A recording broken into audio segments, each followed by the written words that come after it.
Sure. When you're approaching a new project, how do you go about including representation?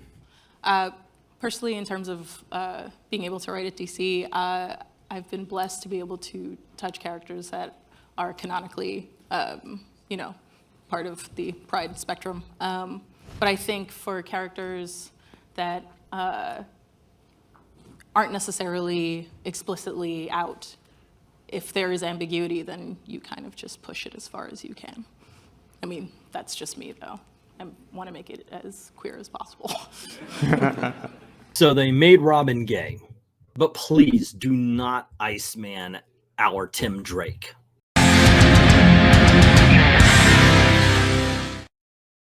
Hey, True Believers, Eglantine here, and this week's issue of Batman Urban Legends. Let me try that again. Hey, True Believers, Eglantine here, and I remember doing a video on this particular panel. It was when I told everybody, you better watch out, because DC is going to go down the same woke path as Marvel, and they are going to go hard. I'm thinking of just kind of redoing a video on this, but for now, let's talk about Batman Urban Legends number 6, where Robin comes out as gay. The weird thing is when it comes to Tim Drake, I don't get this. I understand that we live in a time, and by that I mean all time, that you have a lot of gay people who just believe it. You take one good and then you're gay. I had a friend who very much believed that. And that seems to be the way. It doesn't matter if somebody has had girlfriends. It doesn't matter if somebody's even been married or something.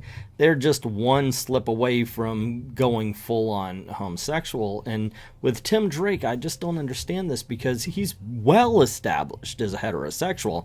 Yet for some reason, the writers of modern-day comics looked at him and going, no, he's queer-coded. But everything is. You've established already that you believe everything is. So what's that to do? Hey, look, I get it. That's your life. Have fun. Live life. Be happy. Do all the things you need to do. But the truth is that, yeah, you know what? Heterosexual people exist also. And now I'm going to get nailed for, oh, he thinks we don't believe heterosexual people. No, I think that you believe it's a choice. That's what I actually believe. After all this time, we finally convinced people that you're born with the way you act and react to love and to sexual situations.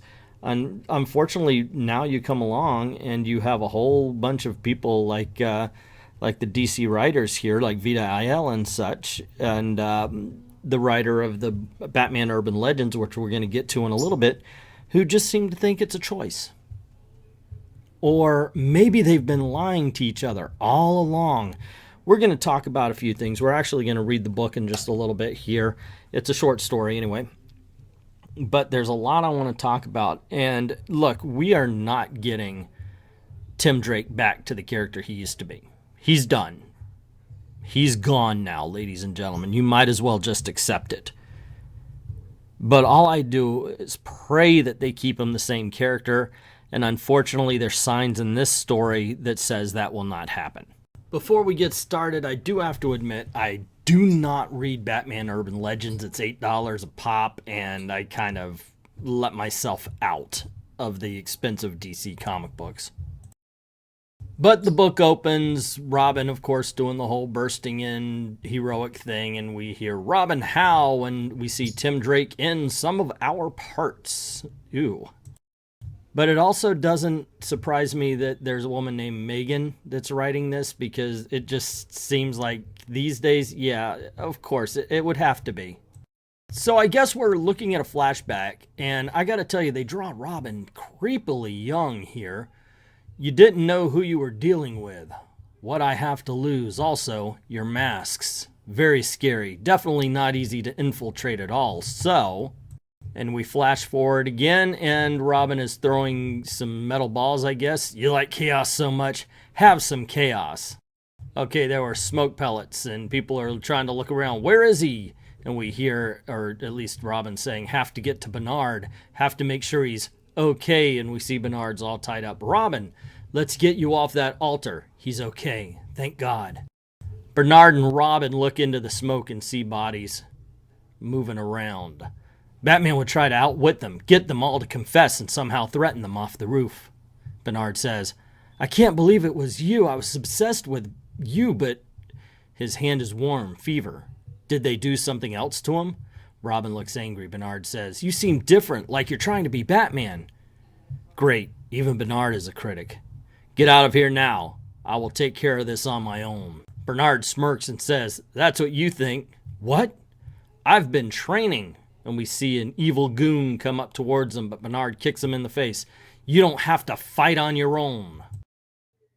I think my analogy sense just went off. Leaping into action, Robin says he doesn't know what he's talking about. Batman, me, we're all alone. That's what it means to be a hero, right? And so we see Robin and Bernard back to back. All the villains are surrounding them. Bernard needs to get out of here. That's the next thing Batman would do. But I like having him here. It's nice. Even though we're outnumbered, I feel calm. It's been a long time since I've been able to say that. Bernard asks, Robin?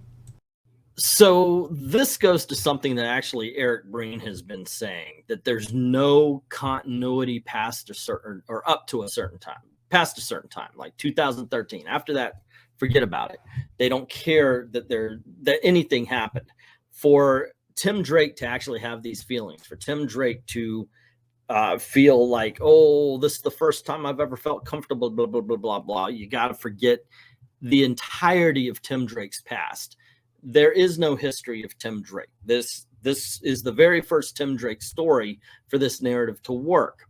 Another thing, the analogy sense is going off. The two of them back to back, again, alone against the world. You seeing it? You seeing it? Okay.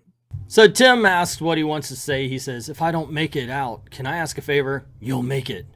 Please tell Tim Drake he helped me realize my true self, who I am. Tell him, well, he probably knows. He's the smartest guy I've ever met, but tell him.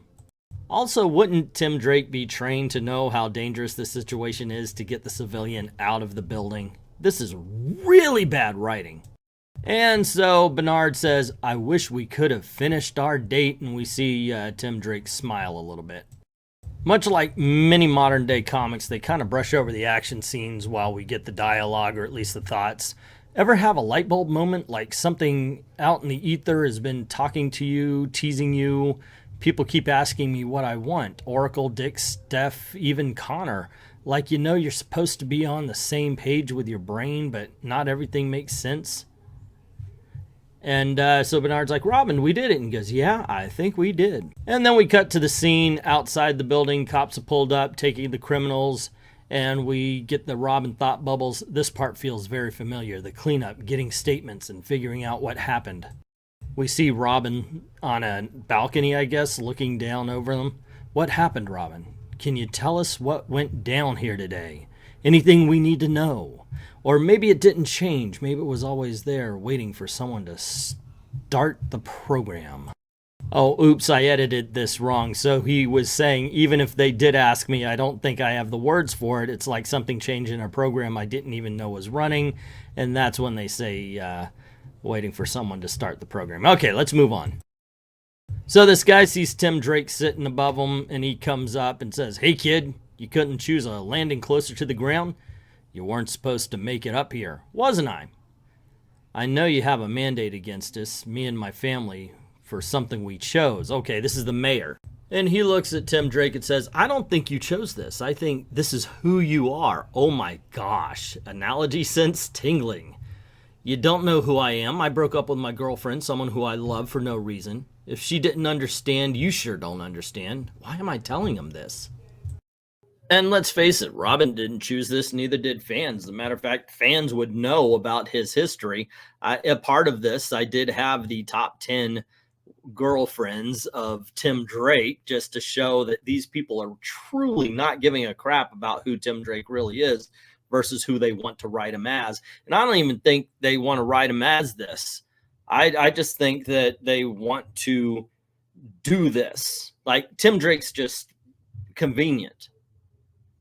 They can't conceive of original characters, which would be fine. Let's bring in the original characters.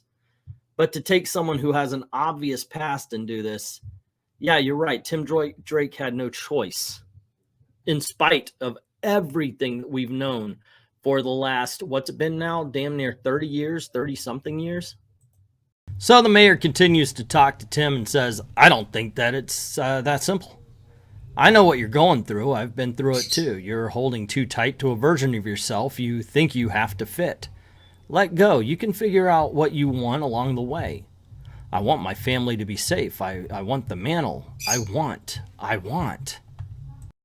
And we cut to the next day. He goes up to a house and he's like, it's okay, Tim. Rings the bell. You got this. And Bernard opens. Tim, hi. I'm glad you're here. I've been meaning, I wanted to say, and Tim says, Bernard, wait, let me talk. And we get a wide shot of the two of them facing each other. Tim says, I'm really glad you got home okay. I was relieved, and I've been doing a lot of thinking about that night, and I don't know what it meant to me, not yet, but I'd like to figure it out. Bernard says, I was hoping you would. Tim Drake, do you want to go on a date with me? And Tim says, yeah, I think I want that. And that's how the story ends. Now, I want to focus on these panels right here a little bit more, because once again, they've drawn Tim much younger than he's been in a long time in order to tell this story. And when you see him talking to this Bernard character, look at the way he's standing. Look at everything about him is not Tim Drake. And that's my big fear. That's my big worry. Look, okay, I get it. You decided, you know what? Heterosexual men randomly turn gay all the time. So we want to do the same thing with Tim Drake that we did with Iceman. But they're absolutely doing what they did with Iceman, because now his mannerisms, the way he talks, the way he moves, the way he thinks is not going to be Tim Drake. They are going to, and once again, just by this panel, maybe hopefully I'm wrong, but it looks like they're going to change the character in order to fit this particular narrative that they're coming into, instead of finding the character. Or maybe, they say he was coded. No, if you write him like this, you're changing who he was. And that's not coded. That's just putting another character out there and calling him Tim Drake. Which is what happened to Iceman when Marvel Girl made him gay. And yes, that's what I believe happened, because if you look at this page, if you look at these scenes, there's no other way to read it. He was made gay by Marvel Girl. And then they proceeded to destroy the character. No longer was he a confident 30-something. They wrote him like he was a 15-year-old boy just learning. He had a gay handbook, for cripe's sake, moving around in his back pocket. He hit on a guy at a freaking funeral. It was ridiculous. They could have drawn and actually wrote a confident man who's figured out that maybe he wasn't living the lifestyle he was supposed to. But instead they wrote a little boy. And by the art and by the writing that we see right here, it looks like they're about to go in the same direction as Tim Drake. And look, I understand Bobby Drake at this point would be in 30-something. Tim Drake would still be in his 20s, but they're drawing him and writing him just like they did with Bobby Drake, as if he were a teenager again. And I think that is a true disservice to the character, much more than just making him gay. Because if they found something in his past where they could link to, and they could say, well, if you look at this and this and this and this, yeah, you can make the argument that he was gay or bisexual or whatever they're trying to get away with. But that's not what they're doing here. What they're doing here is once again putting message before the story. They are not finding the voice of the character, but putting the voice of their narrative into the character. And that is problematic of modern day comic books. That is one of the reasons why people are being turned off. That is the difference between a good story and a woke story. And that's what this is.